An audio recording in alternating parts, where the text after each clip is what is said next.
नमस्कार, दिन भर की बड़ी खबरों में आपका स्वागत है। मैं हूं आराधना। आज इस बुलेटिन में बात होगी 30 दिन से जारी मिडिल ईस्ट की जंग की, देश में ऊर्जा संकट को लेकर मोदी सरकार पर उठते सवालों की। परिस्थितियां खाड़ी के युद्ध के कारण संवेदनशील है। देखेंगे असम चुनाव के लिए कांग्रेस ने क्या की घोषणा। ऐसे आदमी के लिए वोट पूछने के लिए मोदी जी आते हैं बार बार। बंगाल में कैसे सीएम ममता ने बढ़ाई बीजेपी की मुश्किलें, जानेंगे क्या दिल्ली और यूपी से होने वाली है बीजेपी की विदाई। बीजेपी की उत्तर प्रदेश से छुट्टी होकर के दिल्ली से भी छुट्टी होना तय है। और बुलेटिन के आखिर में देखेंगे 1 अप्रैल से होंगे क्या बड़े बदलाव। लेकिन दिन भर की तमाम बड़ी खबरों से पहले एक नजर आज की सुर्खियों पर। पश्चिम बंगाल में चुनाव आयोग और बीजेपी पर आरजेडी सांसद सुधाकर सिंह का हमला। बोले, चुनाव आयोग तो खुद ही चला रहा शासन, जनता वोट नहीं दे रही, इसलिए फैलाई जा रही अफवाहें। राहुल गांधी ने गुजरात मॉडल की खोली पोल। ऊना हिंसा मामले से जुड़े गुजरात के दलित और आदिवासियों से की मुलाकात, दिलाया इंसाफ का भरोसा।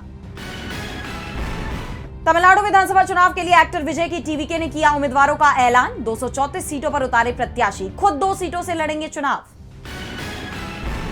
तेलंगाना विधानसभा में हंगामा, बीआरएस के 24 विधायक 2 दिनों के लिए निलंबित। सदन की कार्यवाही में बाधा डालने के आरोप, विपक्षी दल ने सरकार पर लोकतंत्र का गला घोटने का लगाया आरोप। नेपाल के पूर्व पीएम ओली और पूर्व गृह मंत्री लेखक को कोर्ट में किया गया पेश। बीते साल हुए जेनजी आंदोलन के दौरान अत्याचार करने के लगे हैं आरोप, पीएम बालेन शाह के आदेश पर कार्रवाई। ये तो थी सुर्खियां। अब बात आज की सबसे बड़ी खबर की।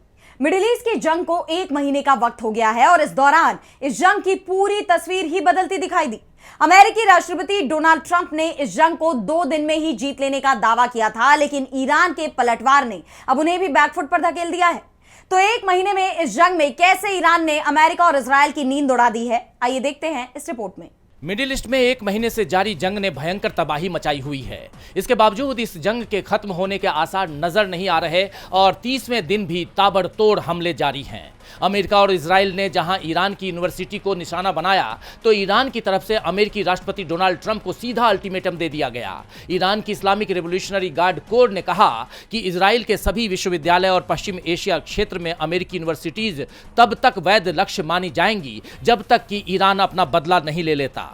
अगर अमेरिकी सरकार हमले से बचना चाहती है तो उसे सोमवार 30 मार्च को तेहरान समय के मुताबिक दोपहर 12 बजे तक विश्वविद्यालयों पर बमबारी की निंदा करते हुए एक आधिकारिक बयान जारी करना होगा। तो ईरान ने साफ कर दिया है कि ट्रंप को माफी मांगनी पड़ेगी, नहीं तो अब उनके शैक्षणिक संस्थान ईरान के निशाने पर होंगे। जिसके बाद सवाल ये उठ रहे हैं कि आखिर ये जंग किस दिशा में जा रही है, क्योंकि खबर ये भी आ रही है कि लेबनान में इजरायली हमलों में 3 पत्रकारों की जान चली गई है, जिसे ईरान के विदेश मंत्री अब्बास अरागची ने लक्षित हमला करार दिया है। और इसकी कड़ी निंदा करते हुए उन्होंने कहा कि इजराइल का मीडिया कर्मियों को निशाना बनाने का लंबा इतिहास रहा है, जो अंतर्राष्ट्रीय कानूनों और समझौतों का स्पष्ट उल्लंघन है। ये न केवल मीडिया समुदाय के लिए एक गहरा नुकसान है, बल्कि वैश्विक विवेक के लिए भी एक गंभीर चेतावनी है। ये सच बोलने वालों की आवाज को चुप कराने की कोशिश है। ईरान ने धमकियों के साथ ही अपने हमले भी जारी रखे हैं। उसने बहरीन और यूएई में एल्युमिनियम संयंत्रों पर हमला किया। सऊदी अरब ने भी 10 ड्रोन रोके हैं, जबकि यूएई पर रात भर बैलिस्टिक मिसाइलों से हमलों की खबर है। यमन के हूती विद्रोहियों ने इजराइल पर दूसरी मिसाइल दागी है और ड्रोन से हमले किए हैं। हालांकि इजरायली सेना का कहना है कि वो बहुमोर्चे युद्ध के लिए तैयार है। इसके साथ ही इजरायली हमले भी जारी रहे। कतर के अल अरबी टीवी ने बताया कि उसके तेहरान स्थित ऑफिस को इजरायली मिसाइल से निशाना बनाया गया। इसके बीच खबर यह आ रही है कि अमेरिकी नौसेना का amphibious assault ship USS Tripoli 3,500 marine और सैनिकों के साथ मिडिल ईस्ट में पहुंच गया है, जिसके बाद अमेरिका ईरान में अपना जमीनी अभियान शुरू कर सकता है। लेकिन ईरानी संसद के अध्यक्ष मोहम्मद बागेर गलीबाफ ने साफ कर दिया है, ईरानी सेना अमेरिकी जमीनी सैनिकों के आगमन के लिए तैयार है। दुश्मन खुलेआम बातचीत का संदेश भेज रहा है और गुपचुप तरीके से जमीनी हमले की योजना बना रहा है, लेकिन वो इस बात से अनजान है कि हमारे सैनिक अमेरिकी सैनिकों के आने का इंतजार कर रहे हैं ताकि उन्हें तबाह कर सकें। तो इन हालात में यह जंग और भी खतरनाक होती नजर आ रही है। अब देखना होगा कि यह जंग किस तरफ बढ़ती है। 1 महीने से पश्चिम एशिया में जंग जारी है, जिसका असर पूरी दुनिया पर दिखाई दे रहा है। तमाम देशों में ऊर्जा संकट खड़ा हो गया है। लगभग 20 दिनों से भारत में भी हाहाकार मचा हुआ है। एलपीजी सिलेंडर से लेकर पेट्रोल डीजल तक की किल्लत इस कदर बढ़ती जा रही है कि लोगों को लंबी लंबी लाइनों में खड़ा होना पड़ रहा है। विपक्ष जनता की परेशानी को देखकर लगातार सवाल उठा रहा है, लेकिन मोदी सरकार इस किल्लत पर पर्दा डालती नजर आ रही है। देखिए ये रिपोर्ट। अमेरिका, इजराइल और ईरान के बीच छिड़ी जंग ने अब भारत को झकझोरना शुरू कर दिया है। देश में ऊर्जा संकट ने जनता के बीच अफरा तफरी मचा दी है। अब तक सरकार ये कह रही थी कि देश में पेट्रोल, डीजल या एलपीजी की कोई किल्लत नहीं है, बस अफवाहें फैलाई जा रही हैं। हालांकि देश के हालात कुछ और ही कह रही हैं और अब खुद बीजेपी के ही बोल उनके बयानों से मेल नहीं खा रही हैं। दरअसल पीएम मोदी ने मन की बात के 132वें एपिसोड में कहा है कि जिस क्षेत्र में अभी युद्ध चल रहा है वो क्षेत्र हमारी ऊर्जा आवश्यकताओं का बड़ा केंद्र है।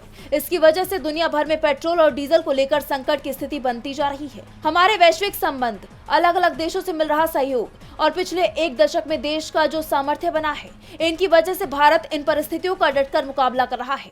पीएम मोदी का ये बयान साफ करता है कि देश में ऊर्जा संकट मंडरा रहा है, जिसे लेकर विपक्ष मोदी सरकार की विदेश नीति पर कई सवाल उठा रहा है। इसी कड़ी में कांग्रेस सांसद मनीष तिवारी ने कहा है कि परिस्थितियां खाड़ी के युद्ध के कारण संवेदनशील है। जो एक निजी कंपनी है न्यारा एनर्जी, उसने तो पेट्रोल और डीजल के रेट बढ़ा ही दिए हैं। पर अगर तो वहीं एलपीजी के लिए लाइनों में लगे लोगों की जाती जान को लेकर कांग्रेस ने एक्स पर पोस्ट किया कि महाराष्ट्र के अकोला में गैस के लिए कई घंटे तक एक बुजुर्ग लाइन में लगा रहा। करीब 4-5 घंटे लाइन में खड़े रहने की वजह से उसे चक्कर आया और वो नीचे गिर गया। आसपास मौजूद लोगों ने उसकी मदद करने की कोशिश की, लेकिन तब तक उसकी जान चली गई। इसके अलावा बता दें कि 29 मार्च को तेल कंपनियों ने पेट्रोल डीजल के नए रेट जारी कर दिए हैं। सुबह 6 बजे जारी हुए नए रेट के मुताबिक आज पेट्रोल डीजल के रेट स्थिर हैं। आपको याद होगा कि 2 दिन पहले केंद्र सरकार ने पेट्रोल डीजल के ऊपर एक्साइज ड्यूटी कम की थी, जिसके बाद आम जनता को उम्मीद थी कि पेट्रोल डीजल के रेट में कमी आएगी। हालांकि अभी तक पेट्रोल डीजल के रेट आसमान ही छू रहे हैं और इस पर मंथन लगातार जारी है। बीते दिन रक्षा मंत्री राजनाथ सिंह ने भी एक अहम बैठक की थी, जिसमें ऊर्जा संकट पर भी चर्चा हुई थी। देश में जारी ऊर्जा संकट को लेकर मोदी सरकार की नीतियां सवालों से घिर गई हैं, जिसका असर 5 राज्यों में होने वाले विधानसभा चुनाव पर पड़ना भी तय माना जा रहा है। असम में चुनाव के लिए कांग्रेस ने अपना गारंटी कार्ड भी जारी कर दिया है।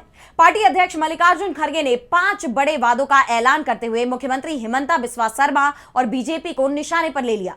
तो क्या वादे किए हैं कांग्रेस ने अपने इस घोषणा पत्र में, जानेंगे इस रिपोर्ट में। असम विधानसभा चुनाव के लिए कांग्रेस ने अपना घोषणा पत्र जारी कर दिया है। इसी सिलसिले में पार्टी के राष्ट्रीय अध्यक्ष मल्लिकार्जुन खड़गे ने नौबोईचा में एक बड़ी जनसभा को संबोधित किया। खड़गे ने बताया कि ये घोषणा पत्र जनता की सलाह से तैयार किया गया है। इसका अहम फोकस जन कल्याण, सामाजिक सुरक्षा और मूल निवासियों के अधिकारों पर है। उन्होंने मंच से 5 अहम वादों का ऐलान किया। महिला उद्यमियों को हर महीने 50,000 रुपए की बिना शर्त आर्थिक मदद दी जाएगी। खड़गे ने कहा कि कांग्रेस बीजेपी की तरह मदद करने के लिए कोई शर्त नहीं रखेगी। वहीं कर्नाटक और राजस्थान की तर्ज पर हर परिवार को 25 लाख रुपए का कैशलेस स्वास्थ्य बीमा कवर मिलेगा। जुबिन गर्ग के मामले में 100 दिनों के भीतर दोषियों को पकड़कर उन्हें सजा दिलवाई जाएगी। 10 लाख मूल निवासियों को सालाना आवंटन की जगह स्थायी जमीन के पट्टे दिए जाएंगे। इससे उन्हें बार बार प्रशासन के चक्कर नहीं काटने पड़ेंगे। और सीनियर सिटीजन्स को सामाजिक सुरक्षा देने के लिए हर महीने 1250 रुपए का भत्ता दिया जाएगा। अपने संबोधन में खड़गे ने सत्ताधारी बीजेपी और मुख्यमंत्री हिमंता बिस्वा शर्मा पर जमकर निशाना साधा। उन्होंने कहा कि ऐसे आदमी के लिए पीएम मोदी यहाँ आकर वोट मांगते हैं। ऐसे आदमी के लिए वोट पूछने के लिए मोदी जी आते हैं बार बार और कहते हैं ये बहुत अच्छा लड़का है, काम करता। हाँ, लड़का बहुत अच्छा है, लेकिन चोरी थोड़ा करता है। खड़गे ने आरोप लगाया कि राज्य सरकार सत्ता का केंद्रीकरण कर रही है और लोगों में डर का माहौल बना रही है। उन्होंने कहा कि जो उनके साथ नहीं है उसे मुश्किलों में डाल दिया जाता है। आप इस राजनीति से डरे नहीं। उन्होंने जनता से आगामी चुनाव में बदलाव के लिए वोट करने की अपील की। अब कांग्रेस की इन गारंटियों से उसे आगामी चुनाव में कितना फायदा मिलता है, ये तो देखना होगा। असम में कांग्रेस ने अपनी चुनावी गारंटियों की घोषणा कर दी है, तो पश्चिम बंगाल में भी चुनावी रैलियों का दौर जारी है। इसी कड़ी में सीएम ममता बनर्जी ने कई विधानसभा क्षेत्रों में रैलियां की। इस दौरान उन्होंने बीजेपी पर जमकर निशाना साधा। यहां तक दावा कर दिया कि उनकी जान को खतरा है, जिसके बाद बीजेपी बुरी तरह घिर गई है। तो क्या कुछ कहा सीएम ममता ने और क्या है ये पूरी खबर, जानेंगे इस रिपोर्ट में। पश्चिम बंगाल में जैसे जैसे चुनाव की तारीखें नजदीक आ रही हैं, वैसे वैसे सियासी सरगर्मी बढ़ती जा रही है। पार्टियां चुनावी रैलियों में एक दूसरे पर आरोपों की बौछार कर रही हैं। इसी कड़ी में सीएम ममता ने पुरुलिया के मान बाजार में एक रैली को संबोधित करते हुए बीजेपी पर जमकर निशाना साधा। उन्होंने कहा कि चुनाव के दिन हमें कड़ी निगरानी रखनी होगी। बीजेपी की योजना हमारे गढ़ों में दोबारा चुनाव कराने की है।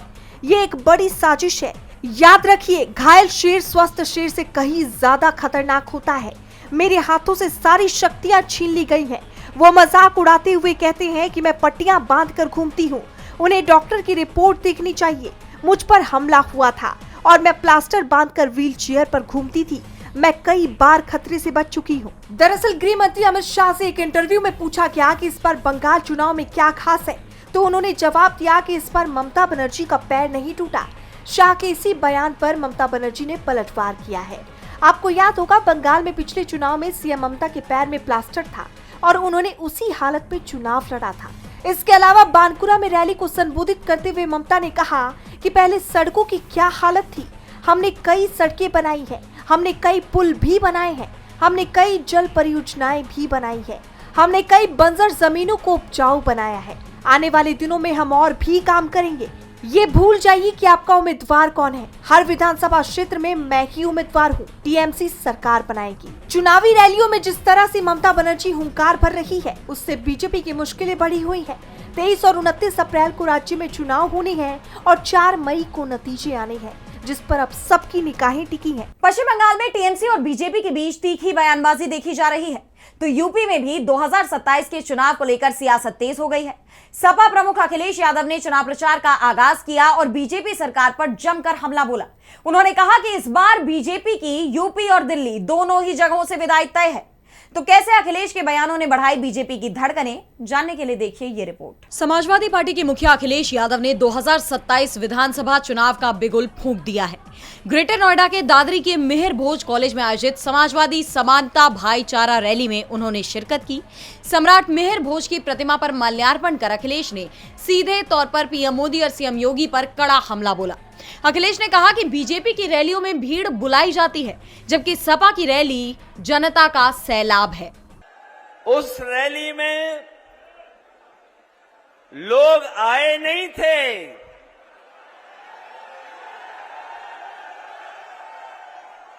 लोगों को लाया गया था।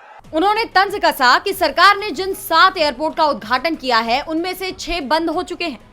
ऐसा लगता है कि उद्घाटन केवल बेचने के लिए किया गया।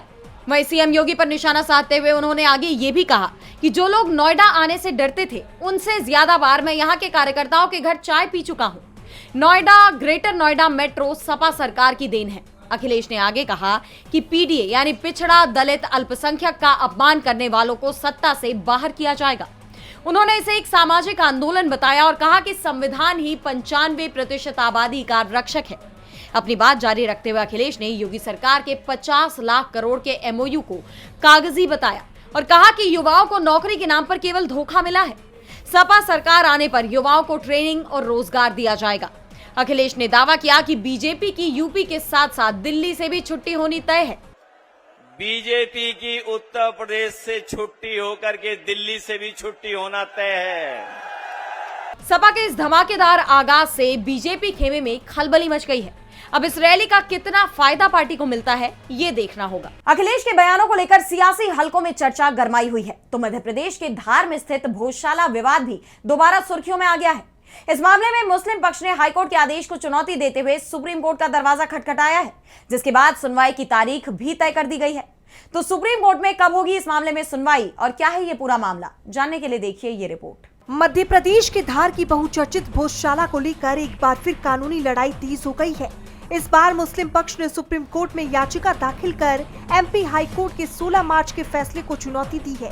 ये याचिका मौलाना कमालुद्दीन वेलफेयर सोसाइटी की ओर से दायर की गई है, जिसमें कहा गया कि हाई कोर्ट ने भोजशाला परिसर के सेल्फ इंस्पेक्शन की अनुमति दी, लेकिन इस मामले में उन्हें भारतीय पुरातत्व सर्वेक्षण यानी ASI की रिपोर्ट पर जवाब देने के लिए पर्याप्त समय नहीं मिला। मुस्लिम पक्ष का कहना है कि इतने अहम मामले में सभी पक्षों को अपनी बात रखने का पूरा मौका मिलना चाहिए। दरअसल भोजशाला को लेकर विवाद काफी पुराना है। हिंदू पक्ष का कहना है कि ये स्थल मां सरस्वती का मंदिर है, वहीं मुस्लिम पक्ष इसे कमाल मौला मस्जिद मानता है। जैसे आप जानते हैं कि ये स्थल 11वीं सदी का एक संरक्षित स्मारक है, जिसकी देखरेख ASI करता है। साल 2022 में हाई कोर्ट ने ASI को यहाँ सर्वे करने का आदेश दिया था। हाल ही में सुप्रीम कोर्ट ने इस सर्वे रिपोर्ट को खोलने की इजाजत दी थी। ताकि सभी पक्ष उस पर अपनी आपत्तियां दर्ज कर सकें। अब जब ये मामला एक बार फिर सुप्रीम कोर्ट पहुंच गया तो 1 अप्रैल को होने वाली सुनवाई काफी अहम मानी जा रही है। इस सुनवाई में ये तय हो सकता है कि हाईकोर्ट के आदेश पर आगे क्या फैसला लिया जाएगा और इस विवादित स्थल की जांच और सुनवाई की प्रक्रिया कैसे आगे बढ़ेगी। और बुलेटिन के आखिर में बात 1 अप्रैल से होने वाले बड़े बदलावों की, जिनका असर आपके रोजमर्रा के कामकाज पर पड़ सकता है। अपने साथ कई बदलाव ला रहा अप्रैल का महीना आम आदमी की जेब पर भी असर डालता हुआ दिखेगा। तो कौन कौन से हैं वो बदलाव जो 1 अप्रैल से हो रहे हैं लागू और जिनके साथ जनता को बैठाना पड़ेगा तालमेल, जानेंगे इस रिपोर्ट में। भारत में इनकम टैक्स एक्ट 2025 के प्रावधान लागू होने के साथ ही 1 अप्रैल 2026 से कई बड़े बदलाव होने वाले हैं, जिनका असर आम आदमी के रोजमर्रा के जीवन पर पड़ेगा। तो आइए एक बार जान लेते हैं कि वो कौन कौन से बदलाव हैं जिससे जनता की जेब पर असर पड़ सकता है। इसमें सबसे पहला है प्रॉपर्टी ट्रांजैक्शन। अचल संपत्ति की खरीद और बिक्री पर पैन की अनिवार्यता 10 लाख से बढ़ाकर 20 लाख रुपए कर दी गई है, जिससे छोटे घर खरीदारों को राहत मिलेगी। वाहनों की खरीद में अब केवल 5 लाख रुपए से ज्यादा कीमत वाले वाहनों के लिए ही पैन कार्ड जरूरी होगा, जिससे बजट सेगमेंट की गाड़ियां खरीदना आसान होगा। वहीं होटल बिल पर कैश पेमेंट की सीमा 50,000 से बढ़ाकर 1 लाख रुपए कर दी गई है। इससे शादी ब्याह जैसे आयोजनों में नकद भुगतान सरल होगा। नकद लेन देन, अब बैंक में साल भर में कुल 10 लाख रुपए से ज्यादा के नकद जमा या निकासी पर ही पैन देना होगा, जो छोटे व्यापारियों के लिए बड़ी राहत है। इंश्योरेंस पॉलिसी में पारदर्शिता बढ़ाने के लिए अब हर नई बीमा पॉलिसी को पैन कार्ड से लिंक करना अनिवार्य कर दिया गया है। पैन के लिए नए दस्तावेज, अब आधार कार्ड डेट ऑफ बर्थ के प्रमाण के रूप में मान्य नहीं होगा। इसके लिए बर्थ सर्टिफिकेट या पासपोर्ट जैसे दस्तावेजों की जरूरत होगी। नाम का मिलान, पैन और आधार में स्पेलिंग का एक समान होना अनिवार्य है, नहीं तो बायोमेट्रिक मिलान के बावजूद आपके ट्रांजैक्शन रुक सकते हैं। क्रेडिट कार्ड और निवेश, क्रेडिट कार्ड आवेदन के लिए पैन अनिवार्य है और साल में 10 लाख से ज्यादा के बिल भुगतान की जानकारी सीधे आयकर विभाग को जाएगी। अगर इन नियमों और बदलाव से आपके जीवन पर कोई असर पड़ने जा रहा है तो पहले से तैयारी करना सही साबित होगा। तो आज इस बुलेटिन में इतना ही। आप देखते रहिए DB लाइव। नमस्कार।